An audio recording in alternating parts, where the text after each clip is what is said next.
On behalf of Festival co-directors Namita Gokhale, William Dalrymple, and all my colleagues at Teamwork Arts, welcome back to JLF's Brave New World. Those of you who missed any of our earlier sessions featuring some of the best writers and thinkers of our times, including Margaret Atwood, Oran Pamuk, Elizabeth Gilbert, Benjamin Moser, Rupi Kaur, Peter Frankopan, Meera Nair, Chitra Devakurandi Banerjee, Okay, we are and so starting many with the others. introduction. You can Should I see send the them link on again our on Facebook email? page, JLF Litfest, and on our YouTube channel, Jaipur Litfest JLF. Our official radio partner is Red FM. We sent it to Our Ruby also session on the today same on mail. JLF Sherry, by Brave New connect with World us. is the Great March Barkha Dutt in conversation with Pragya Tiwari. As millions of Indian citizens trudge home, braving every obstacle with courage and fortitude, Barkha Dutt examines her heartbreaking journey and the societal and administrative lapses that set the stage for this tragic march. Barkha Dutt is an award-winning TV journalist, anchor, and columnist with more than 2 decades of reporting experience. She has won numerous awards, including India's premier civilian award, the Padma Shri. She is the founder editor of Mojo Story, a multimedia events and content venture. Pragya Tiwari is a journalist who has written extensively on politics, identity, policy, and culture, and edited publications including Tehelka, The Big Indian Picture, and Vice. She currently works as a policy and culture consultant. Please do remember to comment and ask questions by typing it into the comment section. And in case any of you drop off due to bandwidth issues, you can find us on our YouTube channel, Jaipur Litfest JLF.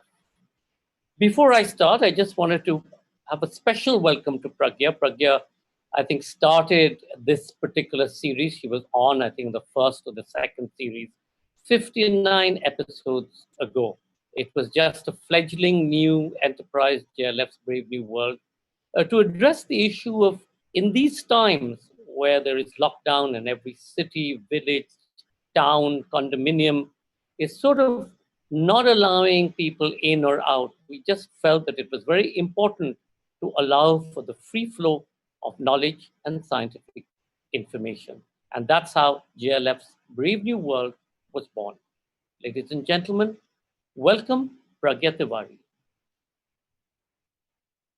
Thank you so much, Sanjay, and welcome all of you who are watching us on this platform. Like Sanjay said, I was on the very first JLF, online thing that has been launched, and I am very happy to be back 59 episodes later. What is really special about this episode is that while I was trying to piece my thoughts about what it is that I would want to speak with Barkha about, who is, of course, a colleague and a friend, it occurred to me that, her journey essentially has threaded through all the various dimensions and aspects of what we've been going through over the last 3 months. And unlike any sort of severe crisis that this country has faced, we today find ourselves in a position where each dimension of the crisis is extremely dire, and each dimension, though linked with the other, is very much separate and by itself. So, it kind of gives one the daunting breadth of, what gives one a sight of the daunting breadth of issues that one could possibly cover. And of course, while we wait for Barkha, we're waiting for her to join. She is possibly on one of her many reporting stints, and as she's been on the road for days on end. She's covered more than 16,000 kilometers, and she's probably somewhere where she's struggling to get online because, as you know, internet is patchy in different places. But Pragya, while we wait for her to come on, let me ask you a question about the present scenario. You know, we've had 60 days of lockdown and a pretty stringent one. And then we had the Wuhan moment where workers, daily wage workers, decided to leave the city and go back home. And of course, with taking with them some of the virus that sort of accompanied them. But how do you see this? We had 60 days to prepare, and yet now um, of course, we knew that the curve wouldn't be flattened. But now what we are saying is those 60 days wasn't enough, and it's such a crisis. What's your sense of it? And welcome, Barkha, from wherever you are. I'm It's so sorry. incredible to have you on, and congratulations for your 70 days on the road. You are not just a hero, but you really brought alive the tragedy, captured the tragedy that India is facing presently. And I don't think people still understand just the extent of what's been happening. But I'm going to ask Pragya to answer, and then I'm going to leave it to both of you. So very quickly, I think the focus of this conversation is Barkha now that she's with us. But I don't think 60 days was not enough. I think there's a lot that could have been done, but absolutely nothing was done. And of course, there are statewide discrepancies. Bombay and Maharashtra, even though they've managed to do some groundwork.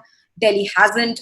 Chhattisgarh has, Kerala hasn't. So there are statewide discrepancies in what has happened and what has not happened. But it is not fair to say the 60 days were not enough. I just feel like there were, of course, the magnitude of the challenge was enormous because there were so many dimensions. Like I was earlier saying, we had to provide welfare, safety nets for the poor. We had to take care of the economy. We had to build a public health system which doesn't even exist. India's spending on public health is absolutely abysmal. I think it's 1.6%, which is lower than any country in its grade. Let's not compare it to Western or first world countries at all. So there were multiple dimensions. But even if we had addressed the problems at hand with decent and good policy making, 20%, 30% of the way, we would not have been where we are today. So we definitely need to call out the people who were responsible for handling this crisis. And did not, which brings me to Barkha, who's been doing such a great job of doing that by not just raising issues, but also giving us sort of the human aspect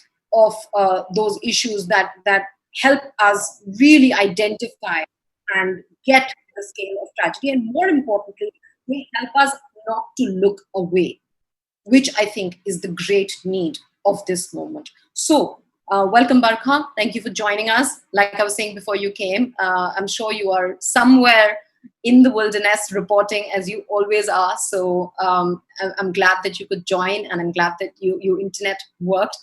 But Barkha, what I'm going to do is, like I was saying before, that there are, when I was trying to put my thoughts together of what I want to talk to you about, I realized that your journey threads this entire, sort of the many-dimensional, multi-dimensional tragedy that we find ourselves in. Too. So I don't know if we can do that justice in 35 minutes, but I will start by asking you, what prompted this journey? I mean, did you really think when you started out that it's going to end up being 16,000 kilometers in 70 days? So firstly, now from 70 days, I'm on my 88th day. So we've actually moved keep up. Cannot keep up. Even I can barely keep up. Everything feels like a blur. No, Pragya, when this started, I had no idea. If you had asked me then, would I be traveling across the country? Would I manage to even reach from Delhi to Bombay, leave alone Kerala or Karnataka? I would have said it's not possible. It wasn't even part of the plan. There was no roadmap. There was no route. How it started was, I remember the lockdown was declared at 8 p.m. to be implemented from midnight. And I got up the next morning and I said, the media is a listed exempt essential service. So let me step out and see what's happening. And it started with me going to the borders of the capital. And suddenly I saw two things. One, I saw that there was no Indian state present. And what I mean by that is there wasn't even a policeman. There wasn't even a constable. There was just nobody. It was an expanse. It was like the borders had opened up and there was no one to man them. And they were just men, women, and children walking across these borders. And I quickly understood that something unusual, tragic is about to happen. And for the next 72 hours, I kept going back to every border state around the capital. And I would keep seeing the same thing. And I would see literally nobody but these men, women, and children and myself. I didn't see any other journalists either. I didn't see police officers. I didn't see bureaucrats. I saw nobody. And then I understood that I didn't know it would be the largest exodus of human beings since the partition of India. But I understood that something gigantic was unfolding before me. And I needed to be out there talking to people to understand it. And, that's how it started. It started with me just following the highways to see where our workers were walking. And what started with that then became this almost accidental, unplanned, zigzag road trip through the heart of India, which is still ongoing. And that's when I understood that, it would be the greatest abdication. The Indian state abdicated. The Indian big media came very close to abdicating. And I understood that it would be an absolute abdication for me as a journalist if I didn't go out and tell this story. So what you're talking about essentially is what is the foundation of journalism, right? The reporter's instinct and the reporter's responsibility, right?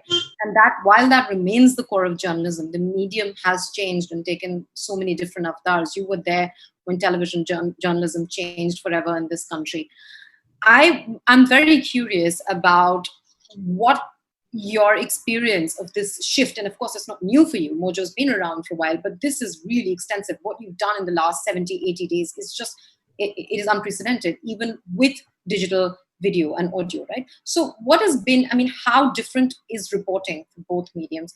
The pros and the cons, how large is your setup? I'm very curious to know what this Barkha 2.0 is learning about journalism. So I think what I've learned in this phase is that I had forgotten who I was. Uh, there was I was a first generation television journalist. Unlike many other contemporaries, I did not move from a newspaper to television. I did my master's in film and television production and became a television journalist as TV News was born in this country. And what I loved about it was to go out there and tell a powerful story. And I think over the years, though I always identified as a reporter and not as a television anchor, maybe I lost a bit of myself somewhere. Like maybe I became that person in those boxes interviewing the same party spokespeople every night because it was lazy, it was easy, it was cheap, it was boring, but it got the job done. And I think Barkha 2.0 basically discovered how much she missed Barkha 1.0. And I think I'd lost myself somewhere along the way. And to that extent, I think TV lost itself somewhere along the way. Television started with this great, powerful instrument of visual storytelling, of scale, of giving voice to people who did not have a voice, of immediacy, of urgency. And somewhere, many reasons, revenue models broken, capture of media by government, propagandists, polarization, all of that, many different reasons. No money, newsrooms getting depleted, advertising rating games, so many different reasons, the move to digital content. Television broke as a model. And with that, I think the power of storytelling just died in TV.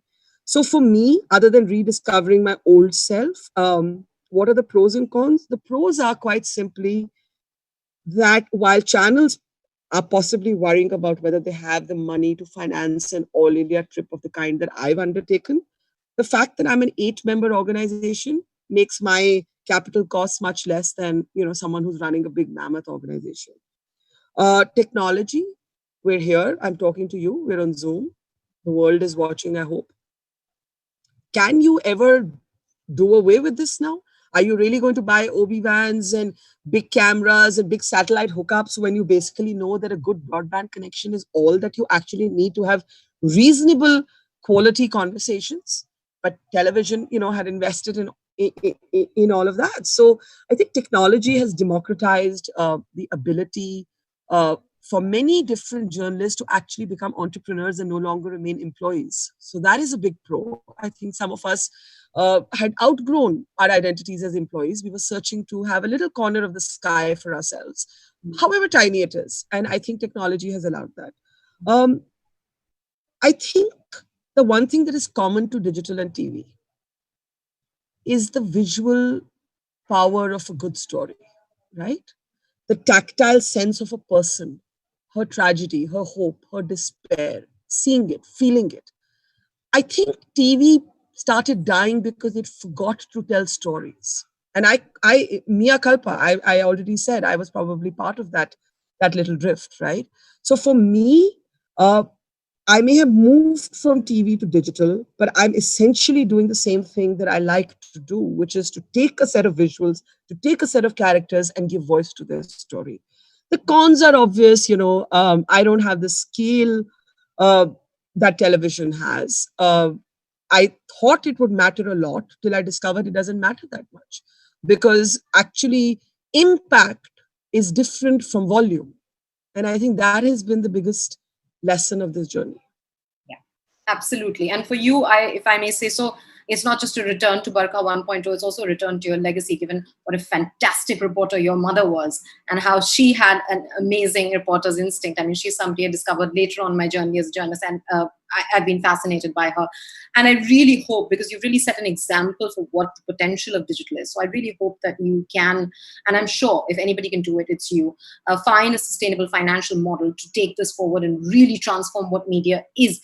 But Barkha, I just also want to, I'm very curious, I've been a reporter, we've all been on the road, and at the best of times, being a woman, being on the road reporting is bloody tough. Like a common friend of ours, Sunetra, had written about how sometimes it's just reduced to the search for a clean toilet. Now imagine doing this during a lockdown where you don't know if you'll get through borders, you don't know if you'll get through the next checkpoint, you don't know where you're going to find your next meal. Just give us a sense of what the journey has been like for you. So I think that we have to first acknowledge that our public spaces are not made for women. They're made for men. Our bathrooms are not made for women. They're made for men. If you want to use a bathroom, you have to use it at a petrol pump. It's filthy. It's filled with roaches. There are 100 men around. Luckily for me, I had a masterclass in being able to report the Kargil War in 1999, where one of the reasons originally given to me as a reason to deny me permission to go to the front was exactly the absence of bathrooms. One of the generals at that time had said, "How will we manage? There are no bathrooms. There are no places to sleep." I think because I was baptized by fire, literally, I grew up. I had that early exposure to the fact that you do have to take a bottle and go and wash yourself in the mountains. If you get your period in the middle of the war or in the middle of covering a pandemic, and both happened to me, and you can run out of sanitary pads, you do have to use tissues instead. You do have to stop being squeamish. You have to stop whispering about it. You have to be able to tell your male cameraman you need to take a leak. You have to say you need to go behind the tire. Can you cover for me?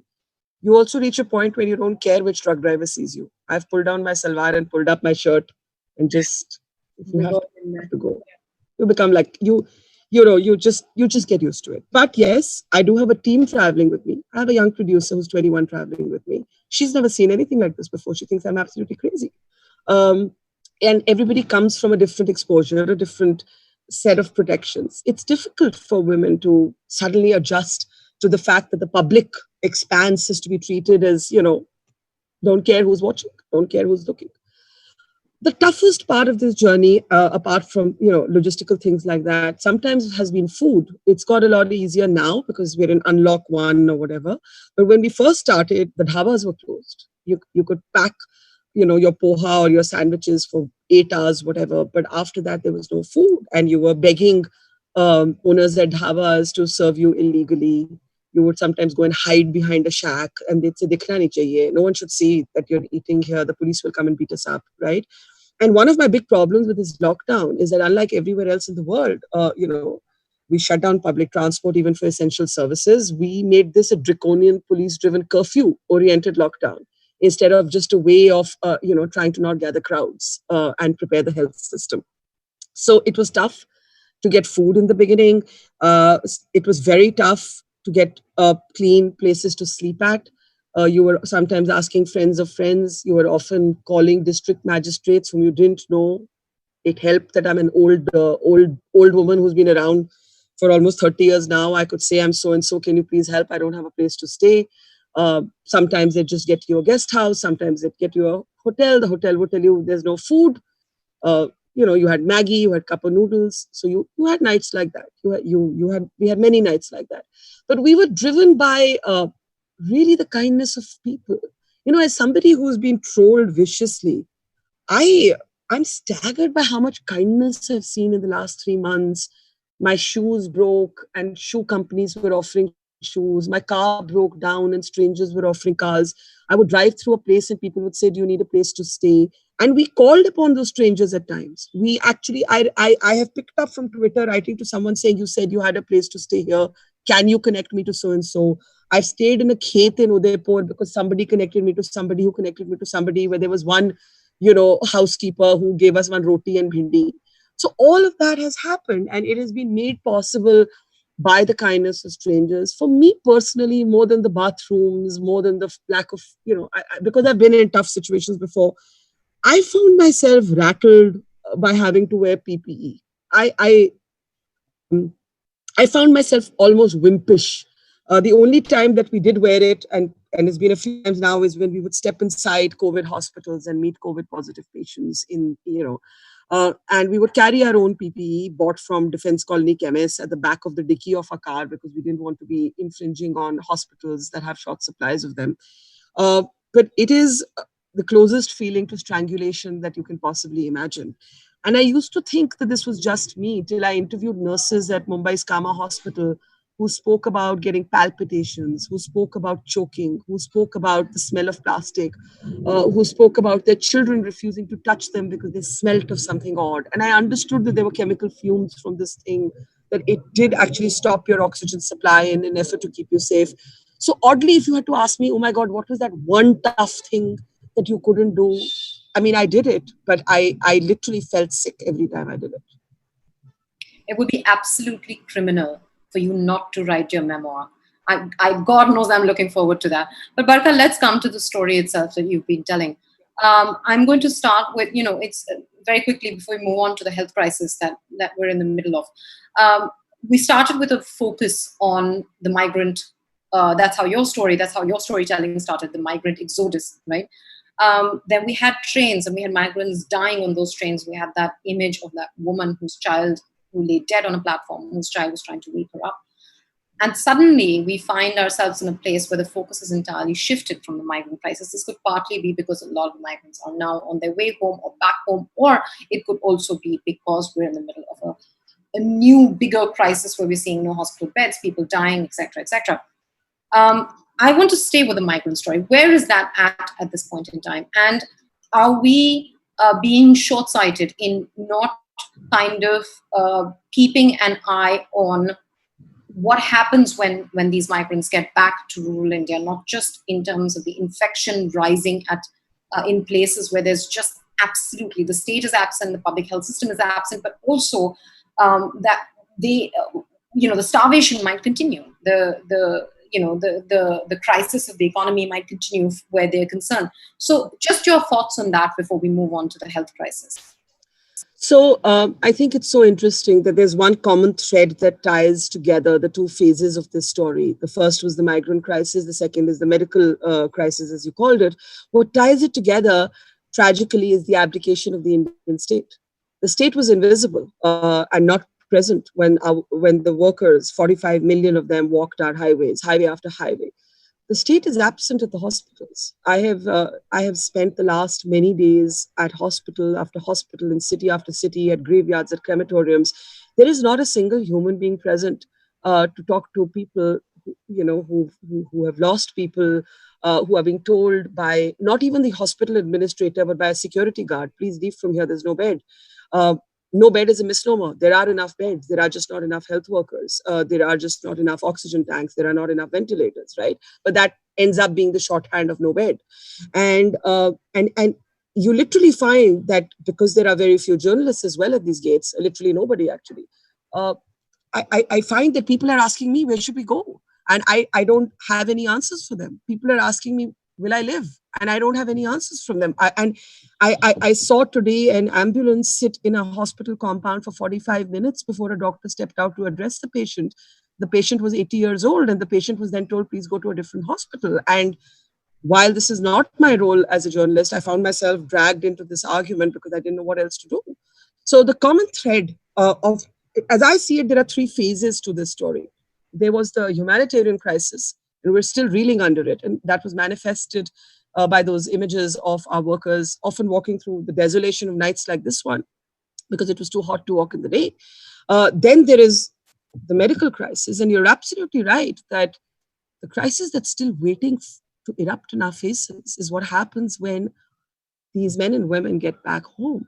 And as a matter of fact, the next phase of my journey, having spent a week and 10 days now focusing on hospitals, is to travel to Bihar, to travel to parts of UP, to Jharkhand, to see what's happened as these workers have come back home. And there are two, three things to worry about. There is the economic hardship. There is social rupture. Will they be welcomed back or will they be treated as pariahs? And there is monitoring the possible movement of the virus. As these people move, did the virus move with them? And what will happen if this virus actually spreads from our cities into our rural spaces? If our cities are not able to cope, what will happen in our villages? So you're absolutely right that I think we're being short-sighted. I think the workers' story has not told itself fully. I think its last chapters are waiting to be chronicled and could bring home not just economic tragedy for the workers themselves, but also for the state of India's economy. And I remember one of the reports that I did, I was walking with these cement workers and I saw this horrible sight of them uh, chasing after every truck they would see on the highway, begging with folded hands to be given a spot at the back of the truck. And the truck driver would invariably say, no, the police will scold me, so I can't.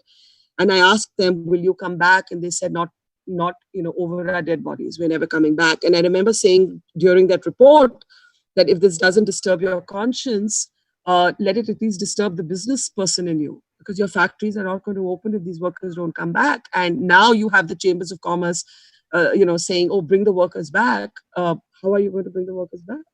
So there's a lot of this story left to be told. Yeah, well, I'm so glad that you'll be telling it. But I want to, before we move on to the medical crisis, Barkha, I want to kind of, because you've traveled across the country, this is a nuance that often gets left behind when we tell large stories such as this one, which is statewide discrepancies, right? There's been a response from Kerala, which is the kind of state that you expect to do well when it comes to HDI, when it comes to human development indicators. But there's also been a great response from a state like Chhattisgarh, which is, sort of seen as this poor, laggard kind of a state. And then you have states such as Gujarat. And again, not making this political, because a lot of this is not just, it is about political leadership, but it is also, of course, about state machinery, right? Then you've seen which have been hailed for its model completely buckling under. What are your thoughts on, and what have been your observations about the kind of discrepancies between states and how all of this is being handled? That's such an interesting question because, I found, yes, with the exception of Chhattisgarh and even Jharkhand, actually, where you've seen very proactive chief ministers. I thought Hemant Soren was very actively involved in trying to get his workers back. And I found it quite interesting how he was so personally moved when the Oraya accident happened and, the workers who were alive were placed on the same truck as the ones carrying the bodies, and the bodies were in plastic packets placed on ice, and the workers were asked to lift the bodies because the police refused to. And Soren said, these are my people, and you can't do this. So you've seen smaller, poorer states like Chhattisgarh and Jharkhand actually respond with a reasonable degree of proactive compassion. And on the other hand, you've seen, and I'm making some political statements here, but contrary to expectations, I have some praise for many of the BJP states as well. So this is really not, I don't give a shit about which political party is what. I'm just calling this out as I see it. I thought Nitish Kumar was extraordinarily disappointing for refusing to take back his people, for wanting to shut his states. No other chief minister in any party did that. Nobody did it. A very, very efficient state was Karnataka, and it really, I felt as I traveled north to south that state responses got better. I felt that the district level responses of Karnataka were very good. There was a great efficiency in how the district administrations were able to respond. I remember being in Dharwad, and the collector there had done just two small things. She had taken the hostels of the area and converted them into shelters overnight for migrant workers. And then she asked the local Khadi Gram Udyog to make them clothes. And I just thought, that's the kind of thoughtful detail that you would not expect in a crisis, but she had done it. And therefore, you did not see the kind of, this mass highway walk, the long march out of Karnataka in the way that you saw, out of a number of the other states. Kerala, again, of course, sort of years of investment in the public health system, but more than that, once again, local units of governance working. And I discovered this in Kerala. Uh, if a Keralite wants to go back home, you will be encouraged to be in room quarantine, as they call it. Not home quarantine, but room quarantine, which means that your room is your home for 14 days. But before you're given the go-ahead to come back home, a local panchayat member will go to your room and your bathroom and given all clear as to whether it is good enough for you to come back home. For me, it is unimaginable being a Delhi Valley that there can be that level of micro governance.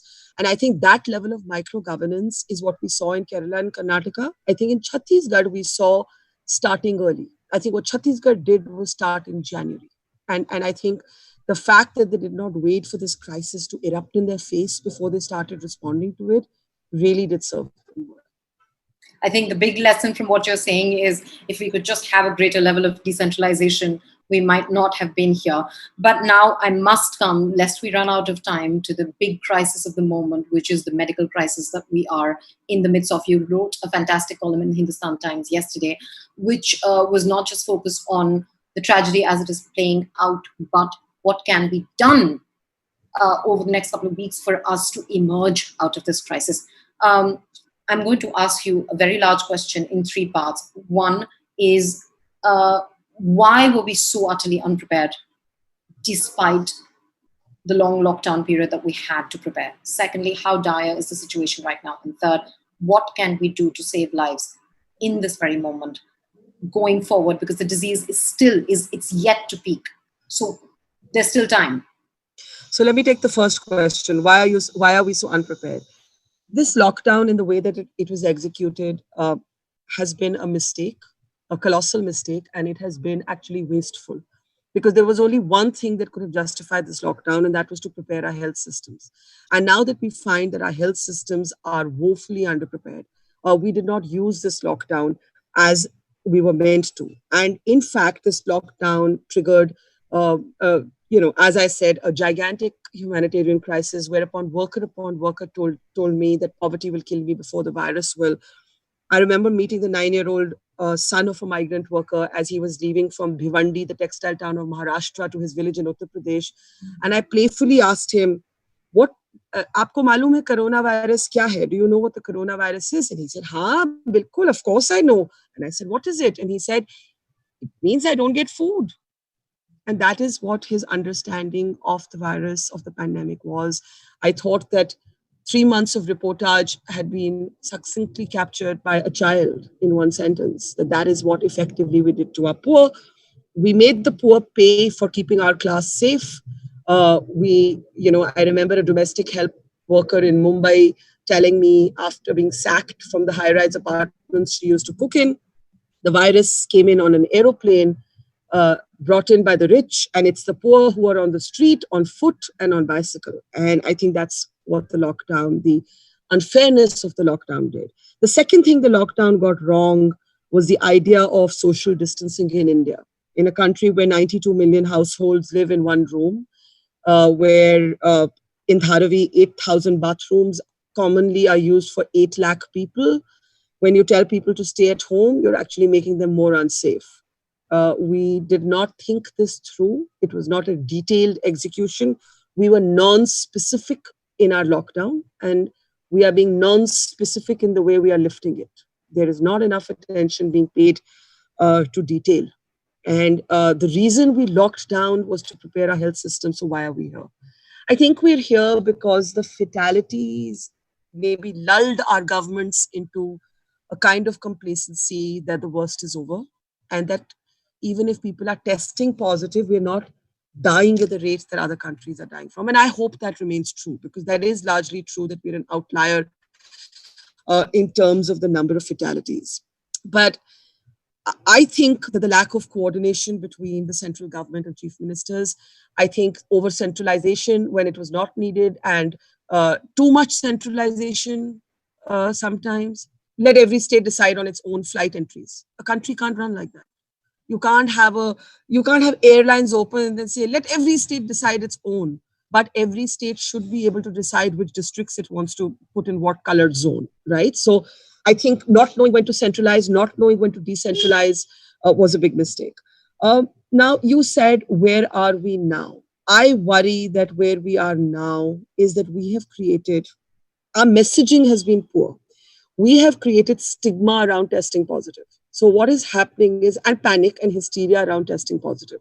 So what is happening is the rush for hospitals. Maybe everybody doesn't need to be in hospital, but there is such a sense that if I stay at home and I'm positive, my neighbors will shun me. There'll be stickers on my door. I'll be talked about. I'll be ostracized. God knows, maybe I'll be pelted with stones. And I think this panic, and I think maybe even mildly impacted people therefore make a rush for hospitals. So stigma is a problem. The third huge crisis, we have enough beds. We have enough beds. We really do. I've done the data count. We have enough beds. What we do lack is healthcare workers. Our ward staff is not showing up. Our cleaners are not showing up. Our nurses are running short. So we have to have a centralized plan where we identify the worst hit cities and we requisition health workers from other cities. We have reached the moment when we need to requisition non-medical volunteers and train them on the job. So we cannot do with qualified medical practitioners anymore. The time has come to seek volunteers. And in fact, in Mumbai, one of the large jumbo facilities at the Dome, which used to be this rock concert venue, which has now been very successfully converted into a modular hospital, they are appealing for volunteers, even college students, come and help. We are going to have to take medicine to people instead of people to hospitals. We're going to have to find the science to put ICUs on wheels, to put oxygen cylinders on wheels, because the way our hospitals are responding with the shortage of staff, we are away from the peak. We're going to see a flood otherwise at our hospitals. We need human beings to talk to people at hospitals. That abdication of the state that I was talking about, it's playing out at our hospitals. We don't have representation. Nobody to talk to people. And we need to figure out our testing. We've got terrified of testing because, as an Aam Aadmi Party leader was telling me earlier this evening, it's become a measure of it's become a political index. Oh, Delhi and Maharashtra are doing terribly. Their governments, therefore, are terrible. Kerala and Karnataka are doing well, therefore their governments are. So what's happened is that every chief minister is looking over her or his shoulder and not wanting to test because a spike in cases is seen as political failure right now or governance failure.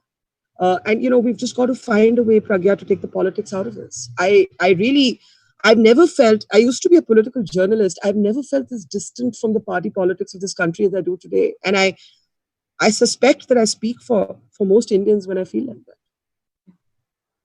I couldn't agree more. I don't have much time left with you, but I'm going to ask you a slightly personal question as my last question, which is that watching some of your reports have literally made me cry. They've given me sleepless nights. How are you doing? How are you dealing with the distress? How are you coping with this immeasurable tragedy that you are thrusting yourself in the middle of in order to be able to tell stories? The honest answer, and I think I owe people listening, the honest answer is that I don't think I'm doing well. I preserve my even keel for the 5 minutes I get with a worker, with a victim, with a body sometimes, at a crematorium, at a graveyard.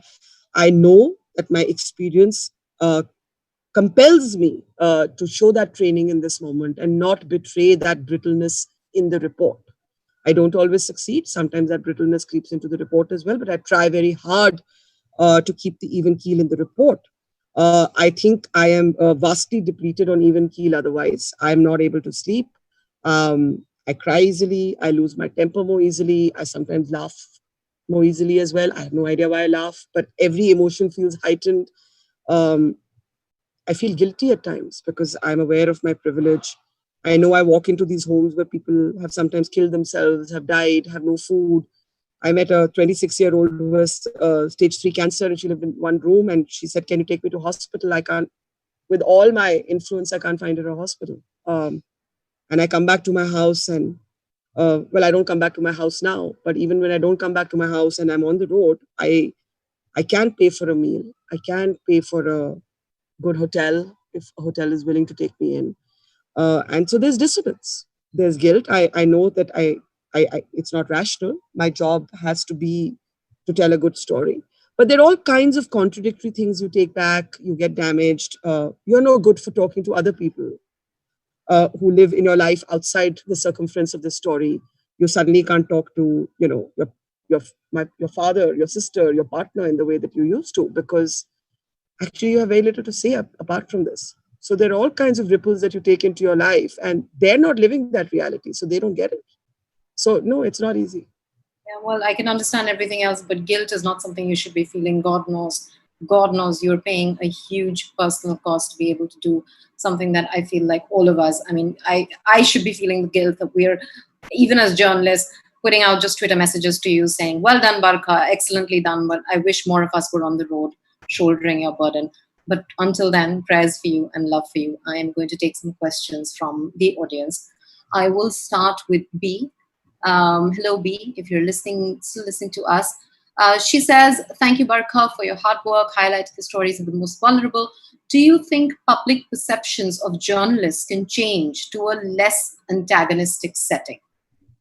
I think so, actually. Um, I, I, I think it started with people wondering what happened to television. Because newspapers, at least some of them, the city papers, did go out. Stringers in small towns did go out. Photographers did go out.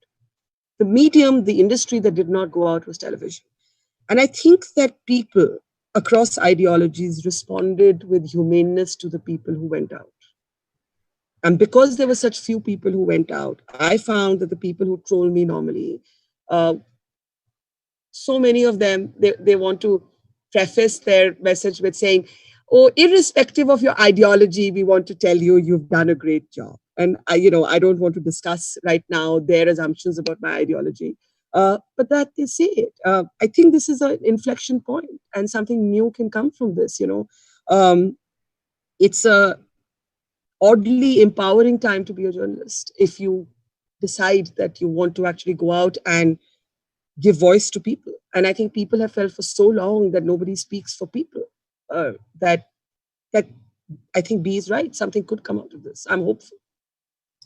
There's a question from Modit Jain, who asks, in your experience, what do you think were the main thoughts in the minds of the laborers trudging home? And I think it's an important question because it's, in order for us to be able to stomach what we are seeing, we sometimes tend to dehumanize those people, but they're really just us.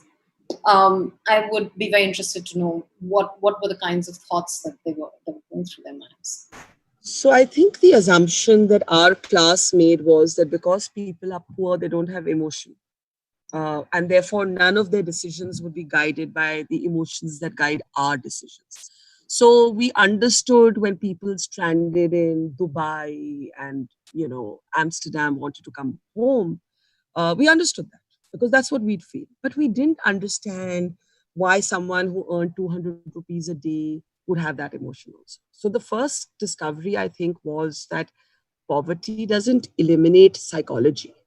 The psychological need for security is a very deep one. And the number of times people said to me, agar marna hai to ghar jaake marenge. If we have to die, rather die at home. The thoughts, I saw the emotion shift. It began with panic when the exodus first started. It moved to despair and fear. There was a lot of police violence involved as these workers tried to cross borders because on paper they were still violating government orders as they tried to move. So they were beaten. They sometimes had to pay bribe. They had to implore people in uniform to let them pass. And I then watched, then there was fatalism. We have to die, let us die at home, let us die with our children. And then there was rage, just unadulterated rage about the people. I mean, I remember people saying, no one even called to see if we were alive, right? No, my sage didn't even make a phone call to see if I'm okay. And as I told you, the domestic worker who said, what justice is this? You guys brought the virus on your fancy planes and we're paying the price for you. And I think today we've seen those workers, domestic help saying, like, why doesn't the Mem Sahab first prove that she's corona free before she asks me to prove it, right? So I saw this I saw these graded shifts in emotions, but mostly I think people worried for their children. I can never get over it's in fact my pinned tweet, the story that I've not taken down from Twitter.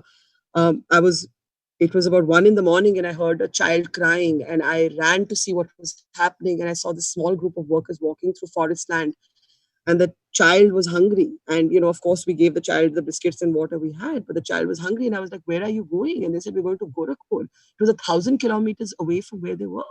And I was like, what are you doing? Why are you walking? Because the trains theoretically had started by then. And they said, we can't wait. There was such a sense of deep displacement, emotional, physical, economic, social, that they were willing to walk through the desolation of that night with the children crying than wait in a system that they felt had orphaned them. And then the final insult to injury.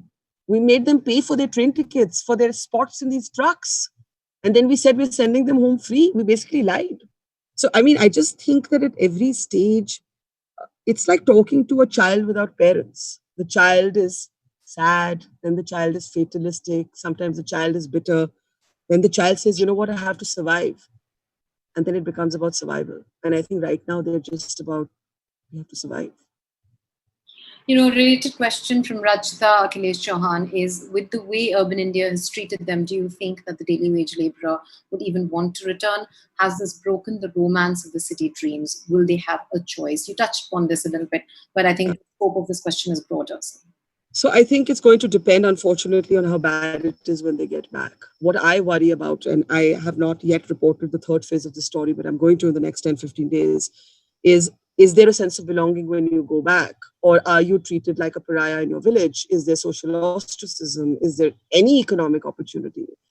So far, every worker has said to me that we're not coming back. I haven't met a worker who's coming back, stated. Now, you could argue that a few months will pass, penury will drive them back to the city.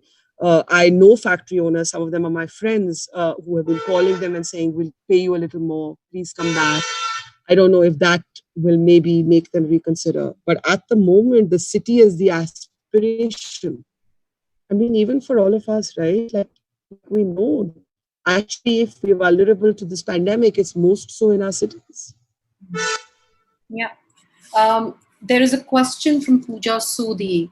What is your take on the rates being published by hospitals? My guess is that she's referring to that max rate card that we all saw from Delhi. At these rates, even middle class will struggle to get adequate care. What should be done to make it accessible to everyone? I think I'll broaden the question a bit and get your thoughts on private health system regulation, which has again been a huge issue in this country and has just been exacerbated by this tragedy. So there's no question that young doctors in their 20-somethings, the residents or public hospitals are carrying the cross almost single-handedly for this fight. Private hospitals in our big cities are often fudging capacity. They're saying they're at 100% capacity when they're actually performing at between 20 to 40% capacity. I interviewed Abhay Soy, the man who owns Max, just this evening. I'll be releasing that soon because I was so agitated at everything I've seen at the hospitals, not just that rate card, but everything I've personally seen at hospitals. And he didn't agree with me naturally, but I do feel that it's crazy.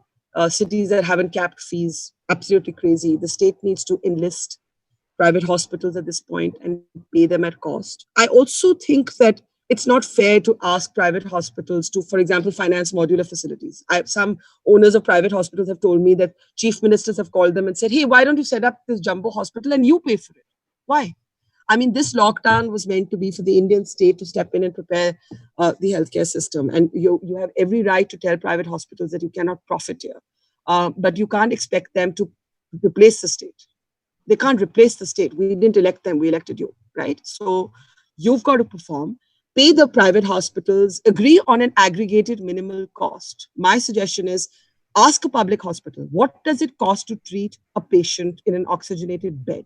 Make that the standardized cost across the country. Ask the private hospitals if they can charge no more than that, right? And that's the minimum you need to do. But I think we're already at the maximum. I think we need to nationalize private hospitals for the length of this pandemic. There's no other way this is going to happen. We're going to keep negotiating and we do not have the time to negotiate. Well, let's hope that, the powers that be are listening. Absolutely. Last question that I have time for. Om Prakash Parikh asked, how can we help those who return to their villages since there's no jobs or income? Is it going to be a greater human tragedy than even the virus, since since you've had direct contact with these migrants? So some of this you've already answered, Barka, and you will be covering the story, like you said, at length in the coming weeks.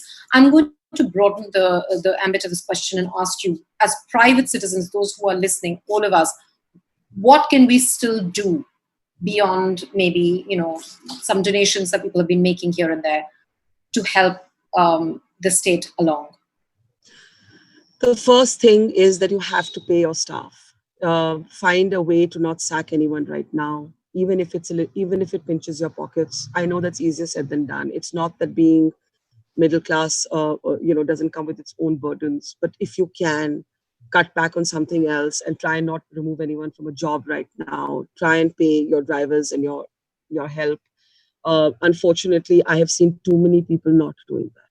Right. Secondly, don't romanticize hardship. This is, I cannot, nothing has made me angrier than the way the story of the 15-year-old girl who cycled to Bihar with her father sitting at the back of her. You're offering a cycling federation trials. I mean, are we crazy? She's a little child who spent 8 days without food and water getting her father back to Bihar, and we think this is some great achievement. She should never have had to do that, right? So I think we need to show a little more respect for what people have gone through, a little more awareness of our own privilege. But okay, that seems like a moral science class, and we're all bad at dealing with our elitism, so we'll all deal with it in our personal ways.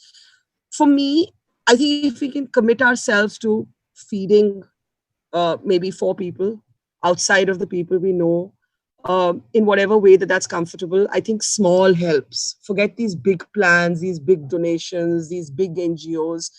I saw something very moving in Surat, where every housing society said, if I eat 2 rotis for lunch, I'll make 4, and I'll make 5 more. And they called it the Panch Roti drive. And they would just make 5 more rotis than whatever they were making. They would make sure that it would get to a camp that was feeding people. And it just seems so small, but everybody can do it. Everybody can have 5 extra rotis made in their home, right? And the last, I cannot emphasize this enough, the stigma, the paranoia, the fear of COVID positive patients. You do not, I am not a doctor, but I'm saying this with all the medical knowledge I have garnered over the last 3 months. Sitting in a park with somebody on the other bench who, even if that person is COVID positive, you are not going to contract it. Wear your mask. That person is wearing your mask. This virus isn't going anywhere. You can't hide in your homes. You have to find precautionary ways to live with it and not judge people who are COVID positive. This is reminiscent of HIV/AIDS in the 80s. We are creating, instead of treating people as patients, we are treating them as criminals. And this is going to cause a kind of social rupture that we're not even prepared for. Excellent, Barkha. I wish we had more time, but I think I've run out of time, and everyone at JLF has been very patient with me. So I am going to hand over to Sanjoy. Before I do, thank you so much for everything you're doing, and thank you for talking to me. Much love. Thank you, Barkha. Thank you, Pragya. Please stay on while I wrap the session. And as you said, Barkha, push back on fear, push back on stigma, feed, even if it's 2 more people or 4 more people. And by the way, Delhi has a roti project. Golf Links Defense Colony has been leading on it. Please continue to pay your staff, your drivers, your guards, and so on and so forth. And most importantly, stop romanticizing the tragedy that has unfolded. What you've done, I think, nation sort of owes you a debt for streaming these stories to us from across the country, and more strength to you and to Team Mojo Story.